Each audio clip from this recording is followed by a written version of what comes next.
Hello Flosstube friends, got another Stitch With Me video, hoping to keep you company on this Saturday, wherever you may be in the world and whatever project you may be working on. I am working on Jane Wood by Maximum Cross Stitch. This is something that I purchased as a kit last summer from Evertote, that's evertote.ca.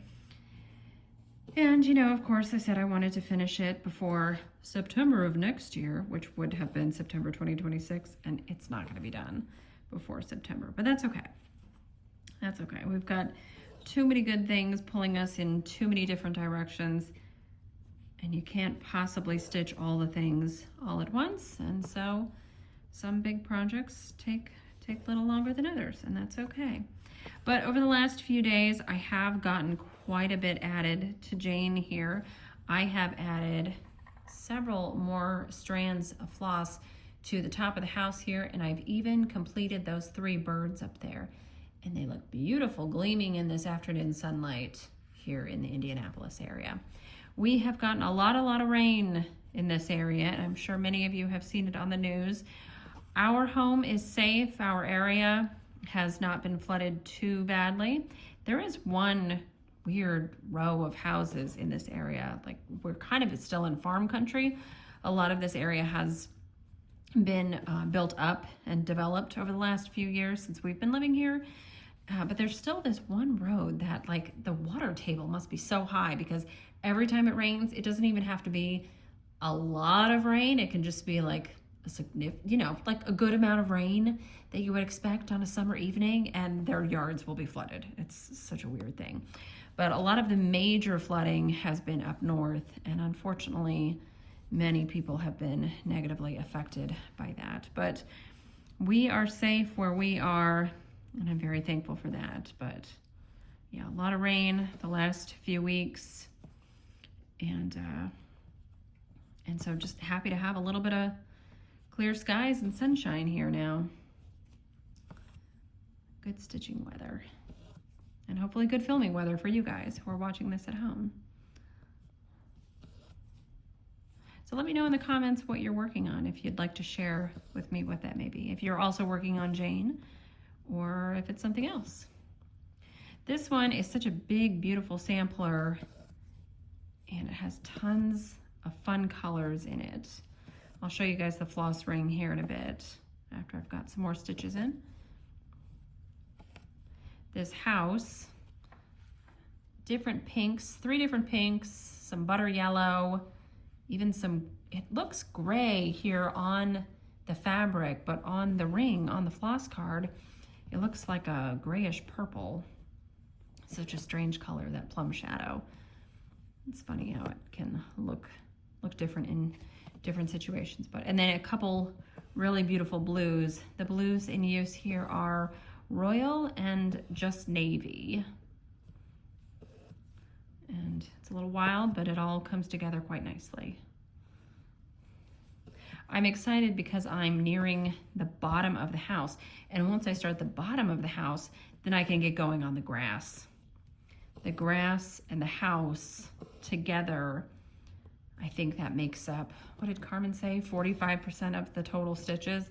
Something like that. It's madness. And so the house and the grass alone make up almost half of this piece's stitches. And I should show you. This is the chart. This is Jane Wood, again by Maximum Cross Stitch. You can get the PDF from Ellen Reed's website, maximumcrossstitch.com. But if you want the hard copy like this, you can get that from evertote.ca. So right here where the hot pink on the bottom half of the house meets the dusty pink on the sort of middle bit of the house here, that's what I'm working on right now. I've gotten a lot of this done here and got those 3 birds added as well. And I have all of that done, and I have actually started on the verse as well. But I'm eager to get going into this grass. I don't mind block stitching, I don't mind fill in, but it does take a long time with all this stitching to be done in here. Sometimes though it feels like it goes more quickly than other motifs, just because you don't really have to, you don't have to count. You don't have to keep counting and keep consulting the chart. So in some ways, just a big field of grass is easier. but excited to get going on that. And then this chart is actually, it's all black and white, and I've had a hard time, not really a hard time, but just I've noticed that I have had to consult the chart a lot, going back and forth. Did I put the window in the right place? Okay, where do I put the next window? And so I have actually started highlighting what I have already stitched, and it's been of great help. So I would recommend that. The paper is not glossy. It's a nice thick paper, so it's taking the highlighters just fine, and it's been good. Kind of keep me on track,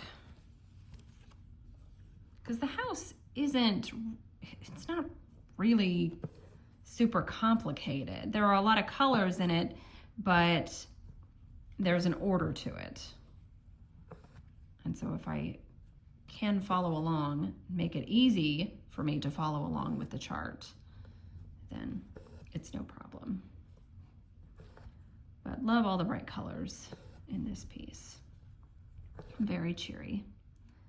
So I was working on this just yesterday. I've been working on it the last few days, and my husband Ryan was kind of peering over my shoulder yesterday, and he asked something about it, and then he said, "Is it a hats? Hands across the sea samplers." And I said, "No, it's rock and roll Canadian." He goes, "Oh," because that's what he calls, I don't even know if he knows Ellen Reed's name.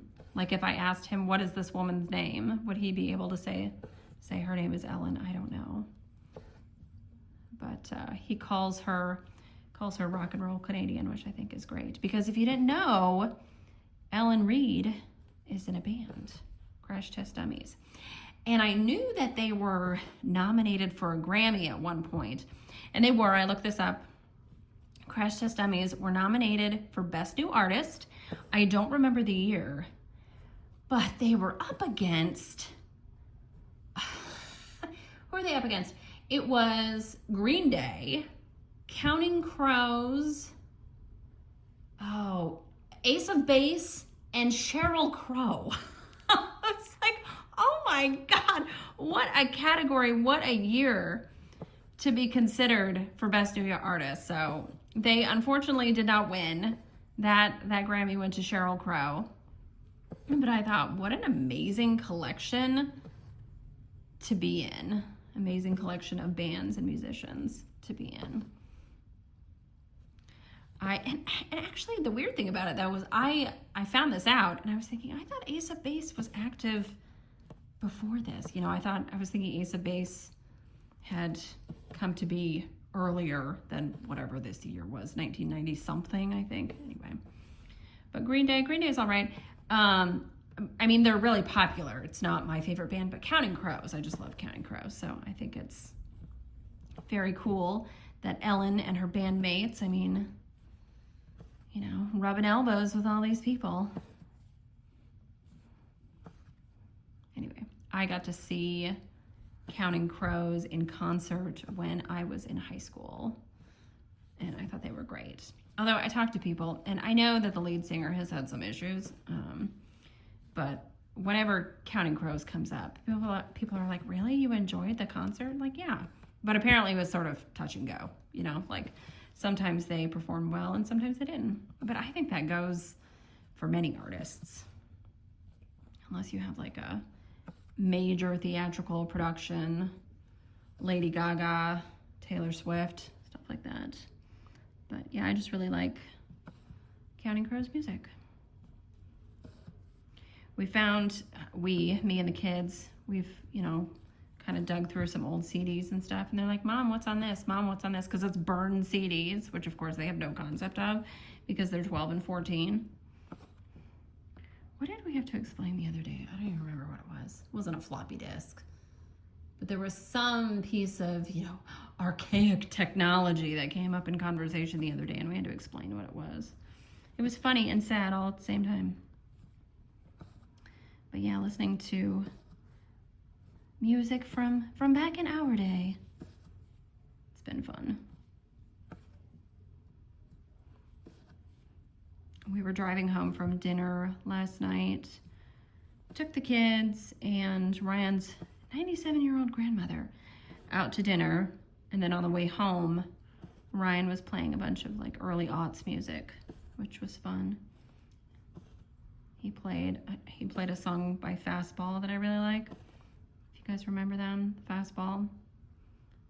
They had some good music. The weird thing is I associate that band with 10 Things I Hate About You. None of their songs were in 10 Things I Hate About You. But the part where Cameron and Bianca go, you know, rifling through Kat's room, really not supposed to be. Kat has all these posters up in her room, and one of them is a Fastball poster. So that's that's a thing that happens in my brain. When I hear Fastball, I think of that scene. Just funny. I haven't watched that movie in a really long time. I have a hard time watching Heath Ledger movies. Yeah. But it was a very funny movie. And fun fact, Joseph Gordon-Levitt actually does speak French. He is fluent en français. C'est la vérité. My son Rupert, he's 14. He's starting high school, and he's taking French this year. And he had options, French or Spanish, and he chose French. And I said, very selfishly, I'm excited that you chose French. But also I had told him, like, if he ever wants to be able to work in motorsports internationally in any sort of capacity, you know, a lot of those governing bodies are based in France, and the official language is French. So I was like, yeah, it's good if you know English, but French would help too. But then, you know, things will come up. I'm trying to teach him French this summer and explaining to him genders and conjugation and different things like this. And every once in a while, I'll just be like, why is it like this? I'm like, well, why is English like this? Like, a little French kid learning French doesn't think about how weird French is or question the rules. It's just, it is what it is. It's the same thing in English. You're following all these strange rules that you don't even realize you're following just because it's in your nature. It's what you've grown up with, right? Like explaining to him what the subjunctive tense is. And, you know, it's something that he uses in English. He doesn't even realize it. But because you're faced with it in another language, you got to put a name to it. You got to understand why you're doing it and how it works. Anyway, that's been interesting. But then, of course, Morris comes back with his, like, purposefully terrible pronunciation of some French words. He sounds like Brad Pitt in Inglourious Bastards. Like, he's doing it on purpose. He's doing it on purpose. I was like, please. And I look at Rupert and I say, please don't ask your brother for help in French. Yeah. I should make sure that I'm doing this right. And then I need to continue with this pink. Was any of that even on camera? Were you guys even seeing me stitching? I don't know. I guess Audrey will find out in editing. Yes, there are 4 rows of this knockout pink. Yeah. So I can keep going. In fact, I'll run out of thread before I run out of area that I'm supposed to fill in with this color. So it'll work out. Yeah, easy to kind of load up your needle and just get going on this house. And it'll really be easy when I get to the lawn. So I think what I'm gonna do when I get down here and I really get to the bottom left-hand corner of the house, then I can start putting in some of this green grass here. I'll probably work on this burgundy color and then count down to this animal here, the dog. And if I can fill in the animals and get those put in, then it will make filling in the grass so much easier because I won't have to count to a negative space. I'll put in the animals and fill in the grass around them. But really looking forward to seeing more progress made on this. I do have a good chunk done. I should show you guys what I actually have done now. So it's just beautiful. This is on 40 count Thornfield by Needle and Flax. I'm so sorry. Every time I tell you that, I have to think about it because Rachel of Needle and Flax, she has Thornfield and Hawthorne. I do not have Hawthorne. I have Thornfield. So this is a 40 count, and I am using one strand of the Roxy for this over one, and I think it looks great. And I am, for those curious, I am carrying. That's how I do it.